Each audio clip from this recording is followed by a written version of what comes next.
Welcome to Time Zones and Time Meters. It's me, Simon.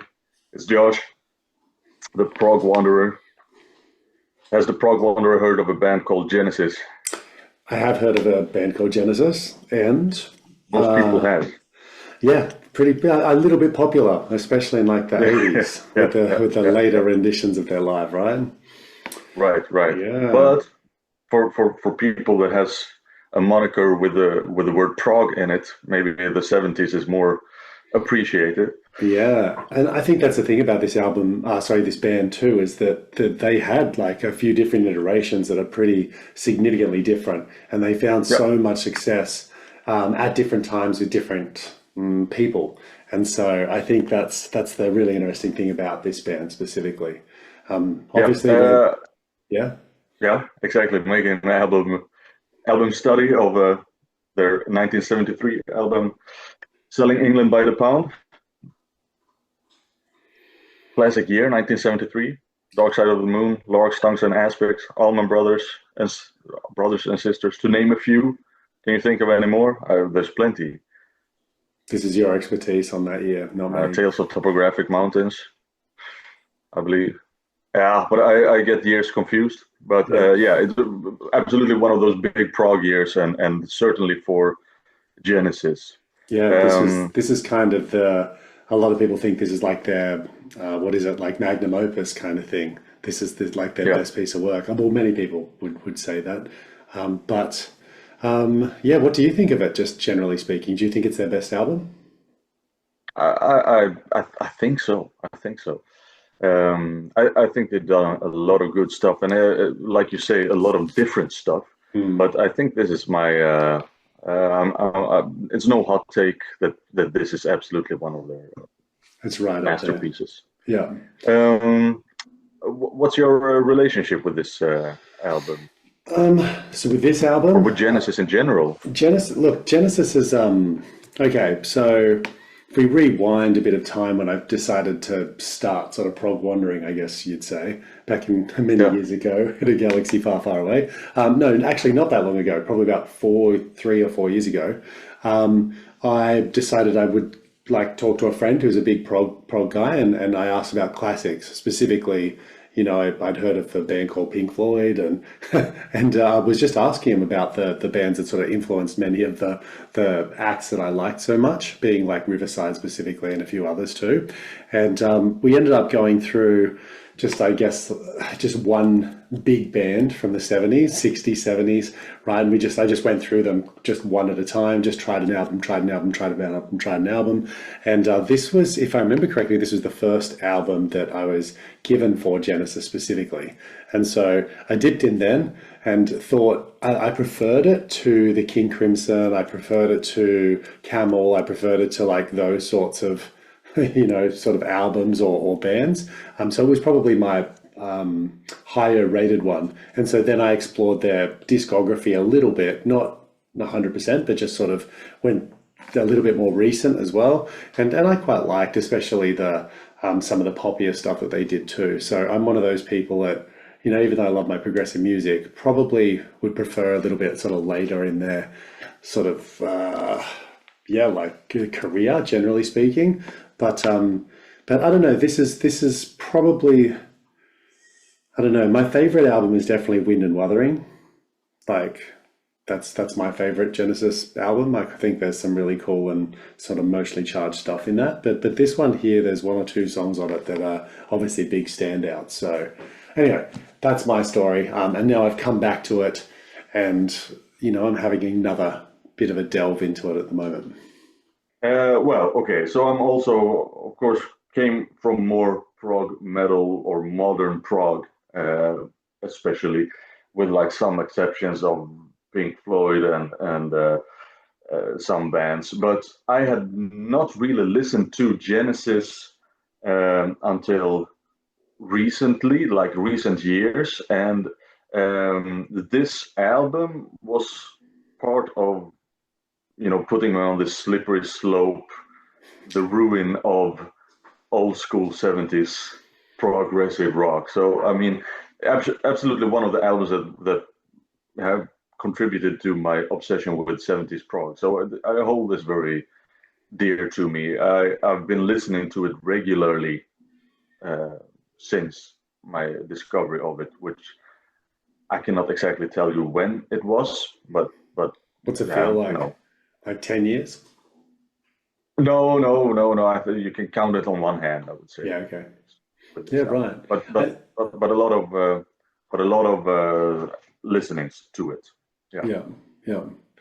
So Um, so in terms of the band, we've got this is a really interesting stage in their lives, right? Like, I mean, I'm not the Genesis aficionado, but I did do a little bit of reading up on sort of, you know, when certain members came and went, and you know, obviously you got Peter Gabriel, who's a pretty charismatic dude doing most of the vocals here.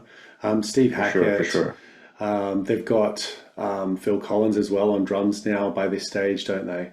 And Yeah. yeah, This is and like he the does classic some, lineup. yeah, and he does the guest, not guest, but like the backup vocals a little bit later on in the Yeah, and he has album one as well. song where he also sings. Yeah, Yeah, yeah. the lead vocals. And so Uh, this is kind of the thing before it all kind of then got shook up again and then yeah, changed, right? exactly, So exactly. Of course, you have Tony Banks on the keys. You yeah, have Mike Rutherford on bass and some other string instruments. So for sure, this is considered a classic lineup. I remember when listening to this album for the first time, I straight went to watch some live footage from this era, and that is pretty mind blowing. I thought, because indeed there's so many different instruments that they bring on stage, and you know, Peter Gabriel is standing there with his, you know, shenanigans, but also like a bass drum while singing. You know, he's quite it's a the eccentric which performer, isn't he? very eccentric, yeah. But then I also think like some things is for show. Like he doesn't need a bass drum, but well, you know, whatever. It's it's He fun. needed a bass drum. He needed a bass drum. Yeah, sure. Well, okay. Should we go? Should we go through this album? Yeah, sounds good. Let's do it. All right. So of course it begins with Dancing with the Moonlit Knight. This a cappella intro, very powerful to start an album with some a cappella stuff. Um, can you tell me where my country lies? Said a unifawn to his true love's eyes. Unifawn, what the heck? So a mix up of the word unicorn and a fawn, but actually it's a reference to the European Union. And I'm like, holy shit, do I have to look up the politics of the 1970s to get the references here? Because also selling England by the pound is like a Labour Party reference. And apparently this was a time where a lot of bands got accused of selling out to an American audience, so they made it super British or super English. Which is funny when you fast forward a little bit and go like a few albums into the future and they crack the top 100 or whatever it was in America, and then after that they start to steamroll forward. So that's a little bit interesting too. Yeah, they just postponed it, I guess. But it's still this is a breakthrough for them. Oh yeah, But that's yeah, right. I mean, Yeah. lyrically, you know, I think it's difficult, like especially with these references. Um, uh, I don't dig too deep in here because I to be honest, I don't understand it. How are you on these lyrics of this song? I'm not too bad. Like, in terms of, there was a few things that I deliberately looked up information on the times and what they were singing about, and it's something that I quite like within this as well. I Yeah, think it gives real character to you know, what's going on, and I read up a little bit on some of the other ones too. So when we pop up on those, I'll have yeah. to Oh, contribute. interesting. Nice. But in saying Dancing with the Moonlit Night, I thought was a pretty magnificent opening little part that you were talking about before as well. And to Yeah, tell you the truth, this is probably one of my all-time favorite Genesis songs. So, absolutely. Yeah. so for me, it's been on like my Genesis playlist, and I've played it a fair bit. And I quite like the way it sort of, everything sort of builds sort of slowly into it as well. I love the real sort of progressive nature of it. There's a lot of really cool layers as well, which I didn't quite pick up on until more recently checking it out too. You know, this part, the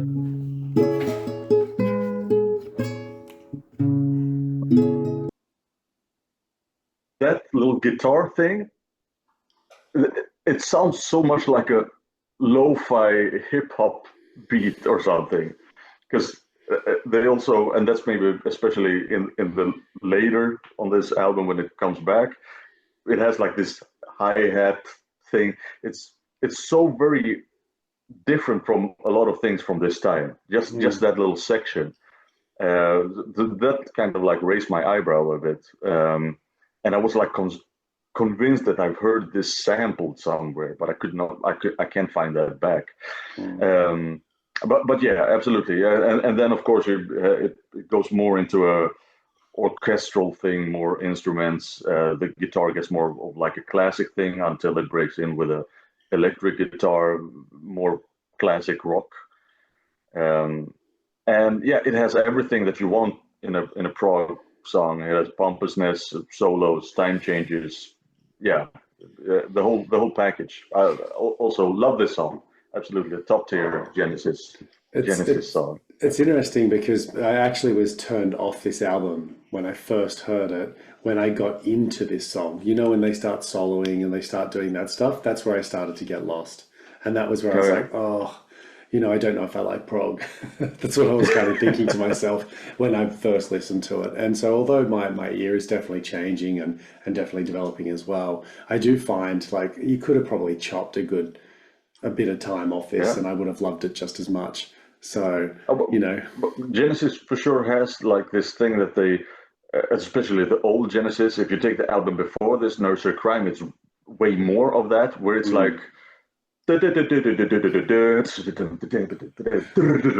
yeah, very like a little bit chaotic, mm. and but I think they they mix that up perfectly with a stable thing that you can rely on, and then bang, throws you off guard, and then it gets more. I think they keep that balance very nicely. Um, Yeah, I whereas maybe think, something like I Gentle think, Giant or Zappa, they just do the chaos, and that's, and yeah, sorry, I don't mean to interrupt you, but I get excited because I would 100% agree. Like, this is why I yeah, all think I right, prefer Genesis to quite a few of the other like bands of that era, like those sort of prog giants, if you will, because they lose me in that. Like, I think Genesis, at least from here, and then the more recent stuff as well.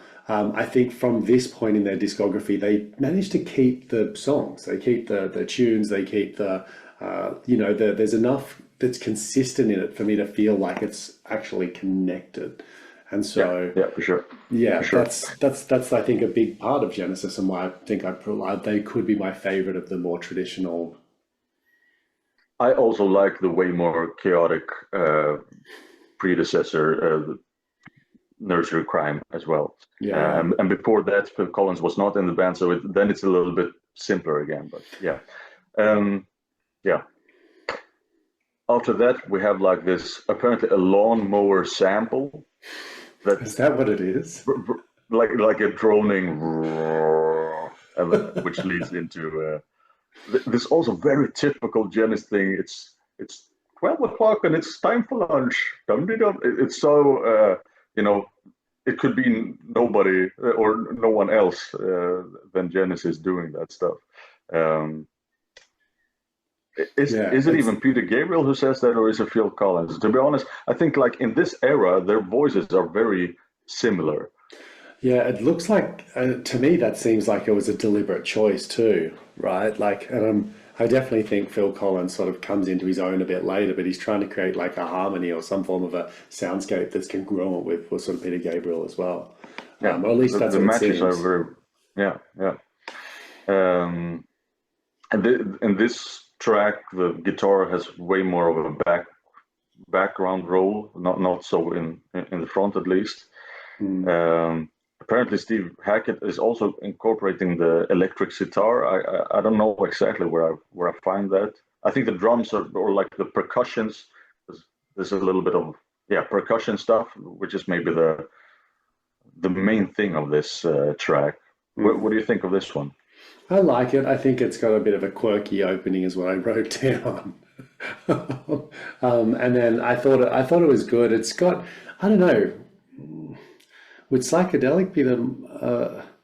No, it's probably not quite that strong, but I don't know. Like I like it. I think it's fine. It definitely sort of can lose me a little bit in it if I'm honest. But I like again that I like that sort of oriental vibe that did you say it was an electric sitar? Guitar. Yeah, Yeah, yeah, okay. yeah. So that's probably the sound that I would associate with that sort of slightly sort of Yeah. oriental sort of sounding sort of whatever. But I think, look, I think it's good, it's cool, but it's also where, I start to go, oh, how much am I going to really enjoy this? And I think this ended up being the hurdle for why I didn't come back to it regularly, because I'd listen to the first song, connect with it, kind of go, yep, I'm good. Like I get it, it pushes me a little bit, and then I start to slip off. But that's, I just think, because I didn't have a prog ear, and I'm a bit different to you in that way. I like my sounds a bit differently. But now I definitely appreciate it a lot more, and I thought it was kind of had some cool stuff in it. Actually, some really like cool sounding things. Yeah, yeah. Then you get more regular with the piano intro of the Firth of the Fifth. Yeah, Once I again, I love the yeah, piano in it. yeah, yeah, Every time the piano comes into this, as opposed to synths or and the other weird things, right? Like, I absolutely love the piano and that specifically the keys part. Sorry, continue. super iconic intro, I think. There's For also sure. more like iconic stuff in this song, like the flute section after the first bridge, um, and the guitar solo. I mean, lyrically, once again, I guess this is more of like this British stuff. I kind of had to uh, Google some words here because a Firth. Do you have Firth in Australia? No, Because I no. understand this is kind of like a, a British kind of body of water, right? Um, Yeah, it's very much a English term, I think, that they use. Yeah. exactly. Yeah, yeah. And to be honest, so this is about sailing, and they get seduced by sirens' cries, right? As kind of like a British Odyssey story here. Yeah. I And think, uh, no, yeah, continue. No, continue. It's fine. now I also had to look up what is ordinal and what is a madrigal. I I felt like really like a simple person when trying to understand these lyrics. I didn't even notice those words, to tell you the truth. I think like a large portion of the lyrics I hear, of course, and then there's other ones where Yeah, it just disappears in for me in the music itself. So I wouldn't have even, if you said what songs were those words in, I'd go, I don't know. And I've yeah, missed them completely in their use. So there you go. yeah, yeah. And that's the thing with this kind of music for me. Uh, I pay so too much attention to the instrumental stuff that I usually have to look at the lyrics to actually really, you know, yeah. Usually I don't. Maybe if I had 3,000 listens, that I will, and I will learn the lyrics eventually. But there's so much to discover instrumentally that Especially in usually this that's this track as well. Like especially this track. There's so much in it, right? It's also one yeah, of those it's also one of those tracks that I had a look at how many plays I had of it, and I just thought that can't be right because it's got such an iconic, recognizable like chunks of this song that just sort of sit in my head, and so I feel Yeah. like I can kind of hum along or sort of sing along to parts of it where I'd go, no, I didn't think I'd listen to this very much at all. So it's got this sort of poppy sensibility about it, which just I absorbed it very, very quickly and easily and well, specifically this song in the album. So yeah, anyway. The piano intro could have been a TV show Oh yeah. intro, right? It could almost be Cheers. You Yeah, seen that show? yeah, I have. Oh, it's Where so funny you everybody say knows that. your name. It's funny you say that. I was It in could the all, car. I was in the car driving and I was playing this band, and that's exactly what somebody told me. They're just like, this just yeah. sounds like some form of like a sitcom opening. They really did. So I'm not going to say who it is, but if they do hear this, they'll laugh at this because that's exactly what they said. Sorry, continue.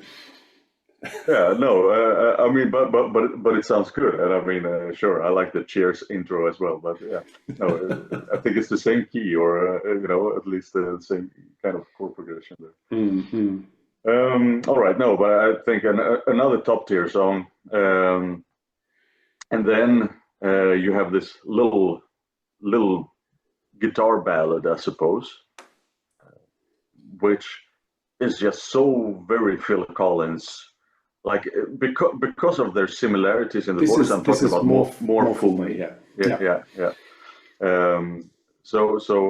Because of the similarity of their voices, I was I was not sure that it was Phil Collins singing this, but I was sure that it was his creation because it's so very typical Phil Collins type of sound of songwriting. Mm. Like I could absolutely hear this being a solo creation of Phil Collins, or maybe a later Genesis, like 80s, 90s kind of Genesis thing. I do love this. I think it's a very humble thing. It's nothing extravagant, but it's just a little relationship kind of guitar ballad, which I think fits perfectly mixed in between all this epic stuff. It's probably worth mentioning as well that this album, to me, I mean, when I was going through it, I thought, oh, they're hitting you with kind of an epic to start with, nearly. Then they hit you with like an in between, like an interlude, nearly, and then they hit you with the Firth of Fifth, and then they hit you with more for me, and that seems to be the way that they've deliberately done it. So it means you go from something that's a bit more intense, something that's a bit bigger, something that's building and stuff, and then you get these nice little like I went to say bite size, but it's not bite size. It's still like a meal. But there's something that's kind of I really like those moments in the track because I find that the big epics are a bit heavy at times. Yeah, yeah, for sure. Yeah, I mean, it is a bite size with prog measurements at least. It's 3 minutes long, Yeah, there you go. which, yeah, yeah, Yeah, it's a little snippet it's in half a the song. context of the other Yeah. songs. Yeah, all right, and Does it? and yeah, I was just going to say it then goes on to the Battle of Epping Forest, right? yeah. Do you know much? Do you know much about this song? Well, I know the origin story of this song. Yeah, Yeah, that's where I Peter was going as Gabriel. well. Yeah, I was going that Yeah, Peter Gabriel was like obviously at the time, around that time, there was a few gang wars, is that right? And there was some sort of nasty gang sort of shenanigans going on between two main groups, and he heard about it but didn't know anything about it, and then decided to write a song inspired by yeah, it. I believe he did it from like a news article which he read and just made into Decided. a. Yeah, that would be his inspiration. So I don't think it was factually backed by anything, or there's no facts or anything interplayed into it. But his inspiration was drawn from it. And I thought that was interesting. It's also so No, because whimsical. yeah, it's very whimsical. Yeah, and I also understand that apparently this album was a little bit rushed. Like they had to make it pretty fast according to the label. Like they didn't get a bunch of time. They released a live album just to get 2 months extra or something like that. which is surprising because it came out so good, right? But yeah, no, I don't think he had any time to do his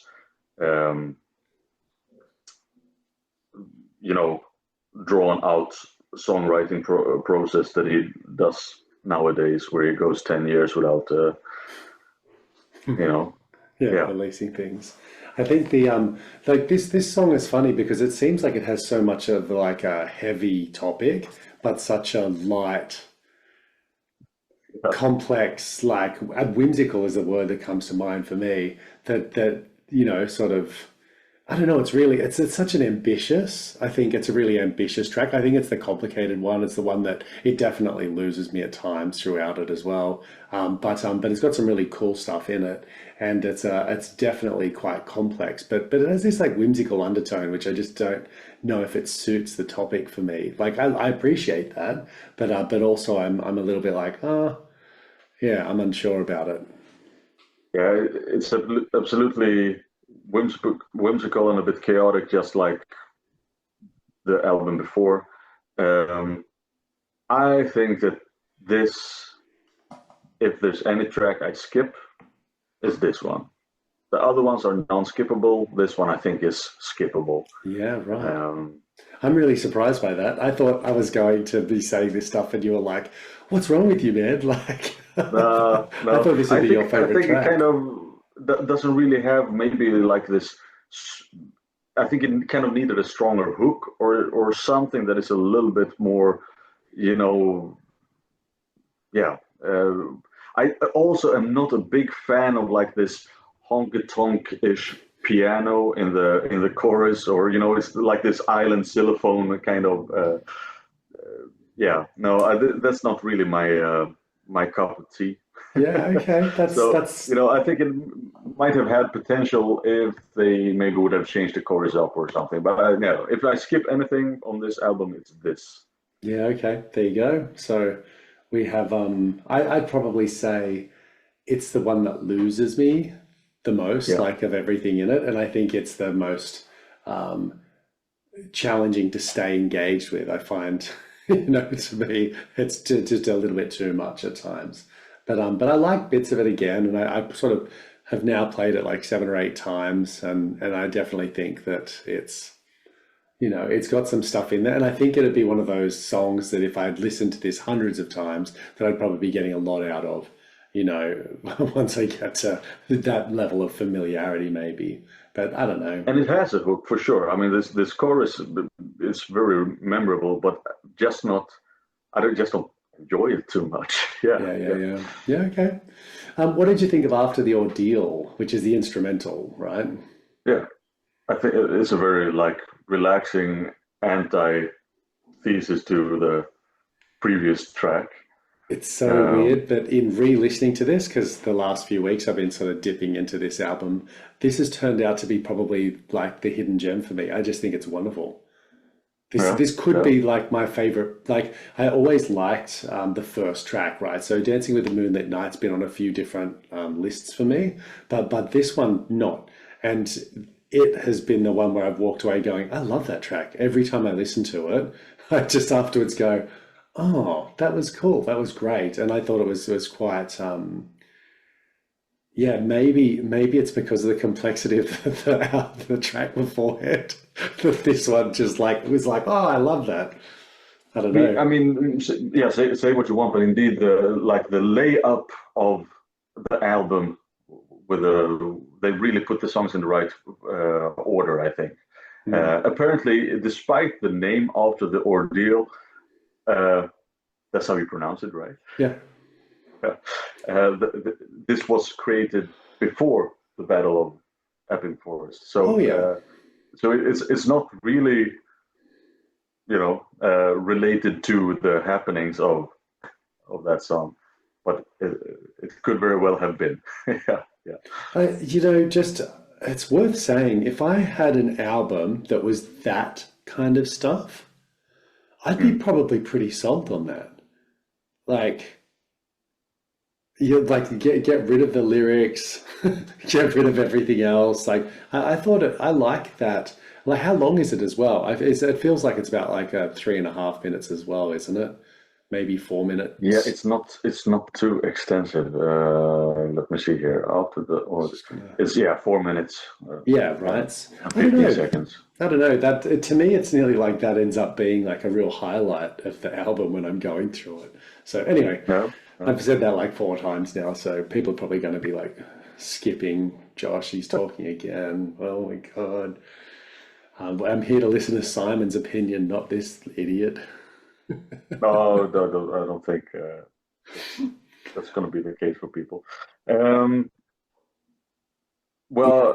well, so that's a shorter track, maybe, or a little, but then we get to another The epicness cinema show. Yeah. cinema show, 10 minute epic. So if that is considered epic, then Yeah, I I'd mean, call at it. least on this album, it's one of the more epic songs, right? Yeah. It's one of the bigger ones. Yeah. Yeah, yeah, yeah. With this Look, Romeo it's and Juliet complex as story. well.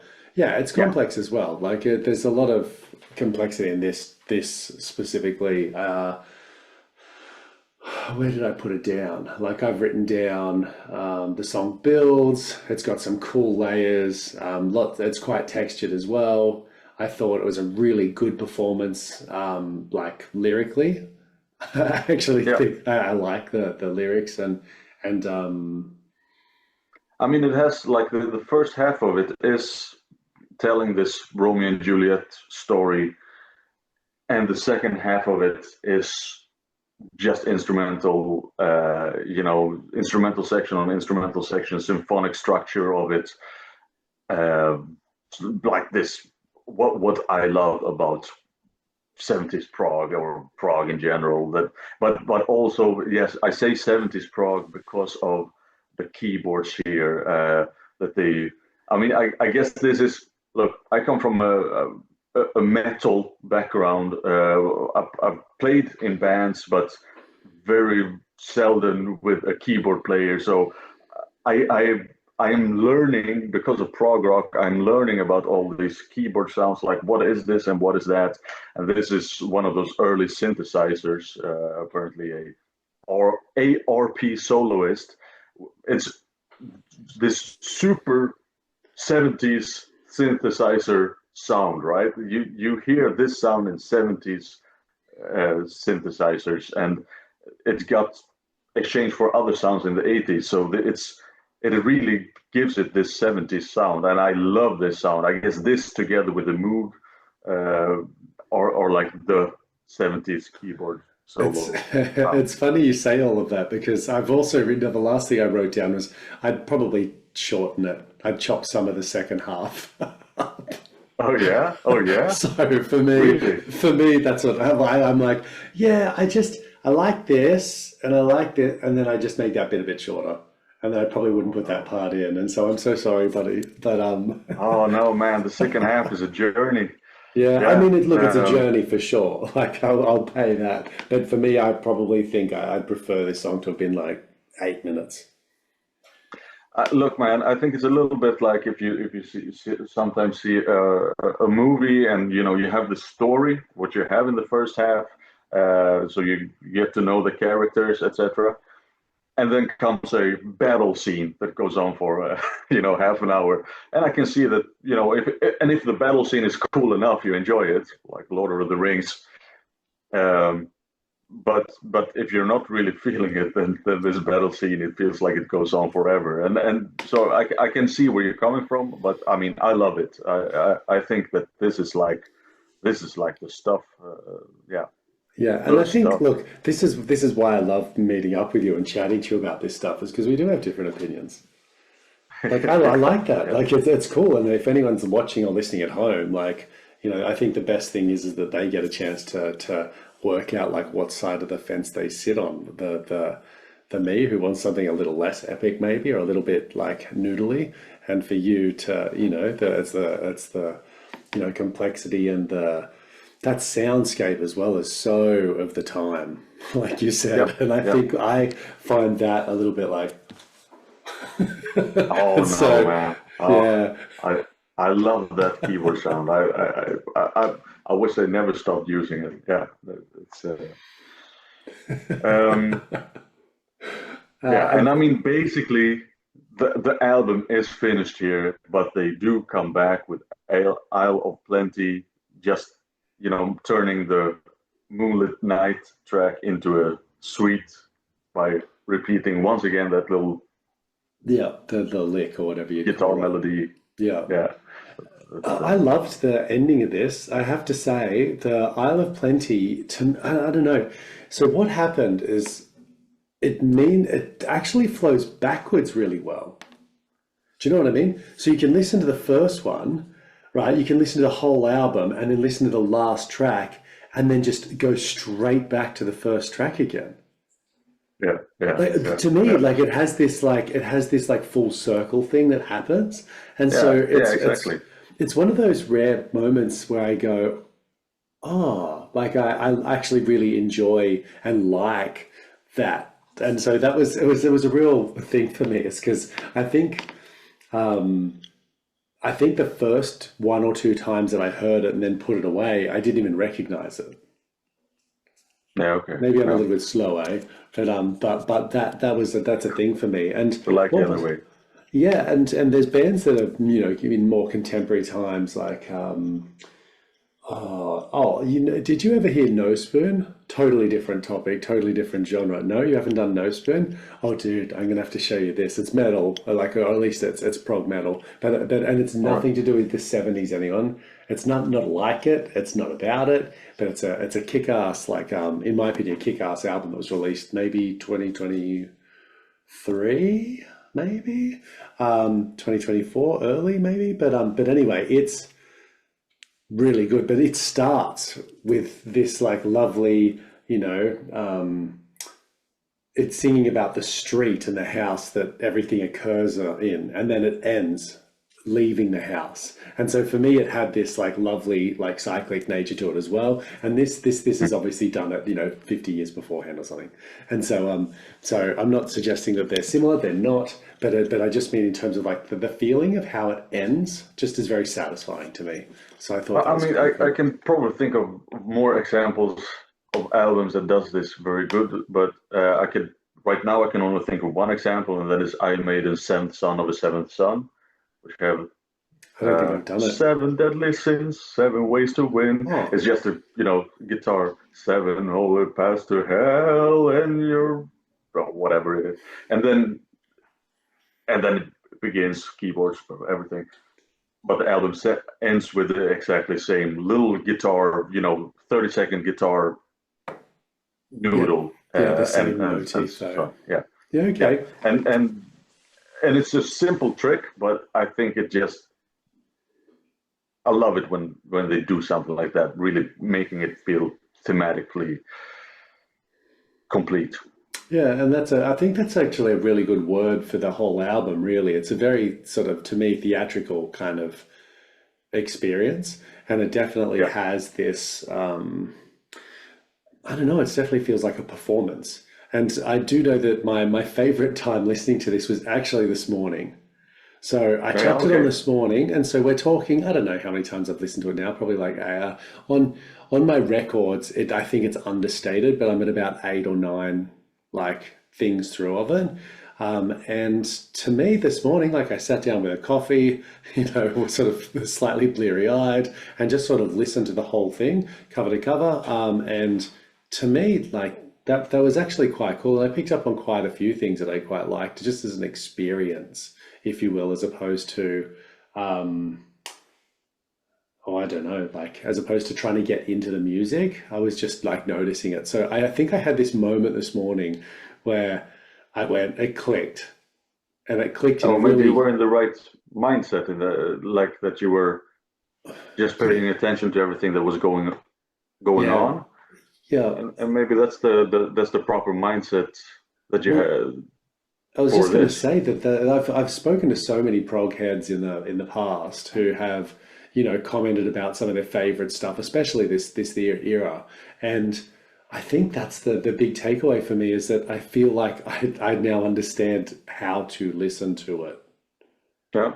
Yeah. I know that sounds a bit stupid, and look, sure, I'm probably really slow, but I just clicked with me this morning. I just went, oh wow, okay, so maybe this No, is but the I way mean, to approach it. also look at the list of instruments on this album. You have flute, oboe, percussion, of course, a Hammond organ, mellotron, Horner pianist, Sitar or whatever you called it. yeah, the electric sitar, of course, this synthesizer, yeah, well, electric guitars, nylon guitars, 12-string guitars, cello, and yeah, so I mean, and drums, of course.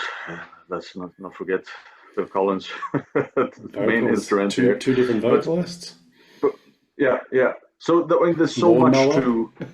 to lawnmower, which I don't know if they, I mean, is it sampled, if they sampled that through the mellotron, or if it's just, studio magic. But I mean, either way, there's so much stuff going on that you don't have to be bored when listening to this. You don't have to know the song. You can just, you know, good set of earphones and see if you recognize everything, and you will be entertained for at least 50 minutes then. Yeah. Yeah, and I think that's the thing as well. It's like having an open mind and trying to actively listen to like what's going on and what they're building and how they're doing it.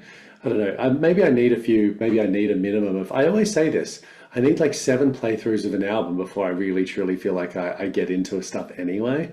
So maybe I just hit my whatever the number is. To be able to appreciate it too. But yeah, no, look, it's a good album. I think it's for those out there that love this kind of stuff. I think it stands, toe to toe with anything of its era. And it's got lots of really cool things in it. And I now have some more work to do, I think, with Genesis. That's what I was thinking to myself, is I need to probably go back and re-listen to, was it Foxtrot? Was that what it is? What's Oh the yeah, sorry. Yeah, of course, I forgot about Foxtrot. That was in between. Yeah, yeah. Nursery Crime and then Foxtrot and then this. And indeed, Nursery Crime is more chaotic than Foxtrot. Foxtrot, of course, has this wonderful 20-minute epic. Supper's Ready. Yeah, and I think Foxtrot's the other one that everyone says is the big one that really truly was the standout, right? I think those two Yeah. albums are the big prog ones.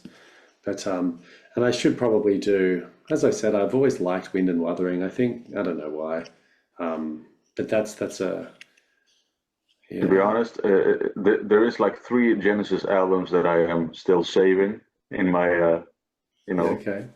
to complete the Genesis discography, and that is one of them. So I can't comment on it, Yeah, but okay. Yeah, you look. You I'm should. saving it for a rainy day.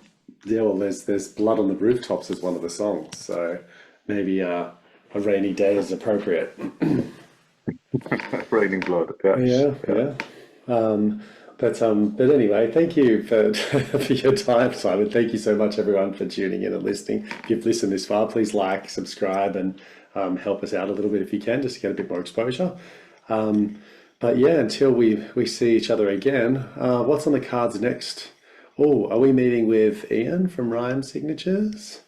Is it Yeah. the Yeah. Yeah, it's the Hagen special. So So we're going to be delving into something that I'm quite interested in, and something that you're not as interested in this time round. yeah. Well, Well, I'm into interested it. in the discussion.